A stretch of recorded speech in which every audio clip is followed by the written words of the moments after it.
ഇന്ന് സിമ്പിളായിട്ട് ഉണ്ടാക്കാൻ പറ്റിയ ഒരു അടിപൊളി ചില്ലി ചിക്കൻ്റെ റെസിപ്പിയാണ്. ചിക്കൻ കഴുകി വൃത്തിയാക്കിയതിന് ശേഷം മുളക് പൊടി, മഞ്ഞൾപ്പൊടി, ഗരം മസാല, ഇഞ്ചി വെളുത്തുള്ളി പേസ്റ്റ് എല്ലാം കൂടെ മിക്സ് ചെയ്ത് ഒരു അരമണിക്കൂർ നേരം ചിക്കൻ റെസ്റ്റ് ചെയ്യാൻ വെക്കുക. അതിനുശേഷം പൊരിച്ചെടുക്കുക. പൊരിച്ച് വെച്ച അതേ എണ്ണയിലേക്ക് തന്നെ 2 സവോള ചെറുതായി കഷ്ണങ്ങളായിട്ട് അരിഞ്ഞത് ചേർത്ത് കൊടുക്കുക. അല്പം ഉപ്പ് കൂടെ ചേർത്ത് നന്നായി ഒന്ന് മിക്സ് ചെയ്തെടുക്കുക. അതിലേക്ക് 2 ടേബിൾ സ്പൂൺ ഇഞ്ചി വെളുത്തുള്ളി പേസ്റ്റ് കൂടെ ചേർത്ത് എല്ലാം കൂടെ നന്നായി ഒന്ന് മിക്സ് ചെയ്തെടുക്കുക.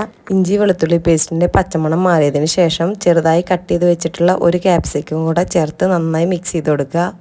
അതിലേക്ക് നേരത്തെ പൊരിച്ച് വെച്ചിട്ടുള്ള ചിക്കനും കൂടെ ചേർത്ത് എല്ലാം കൂടെ നന്നായിട്ടൊന്ന് മിക്സ് ചെയ്തെടുക്കുക. ശേഷം 2 ടേബിൾ സ്പൂൺ ചില്ലി സോസും 6 ടേബിൾ സ്പൂൺ ടൊമാറ്റോ സോസും കൂടെ ചേർത്ത് എല്ലാം കൂടെ നന്നായിട്ടൊന്ന് മിക്സ് ചെയ്തെടുക്കുക. ഇതെല്ലാം ഹൈ ഫ്ലെയിമിൽ വെച്ചിട്ട് വേണം ചെയ്യാൻ. ശേഷം ഒരു പിടി മല്ലിയിലയും കൂടെ ചേർത്ത് നന്നായിട്ട് ഇളക്കി മിക്സ് ചെയ്യുക. നല്ല അടിപൊളിയായിട്ടുള്ള ചില്ലി ചിക്കൻ റെഡി ആയിട്ടുണ്ട്. എല്ലാവരും ഒന്ന് ട്രൈ ചെയ്ത് നോക്കുക. Thank you for watching.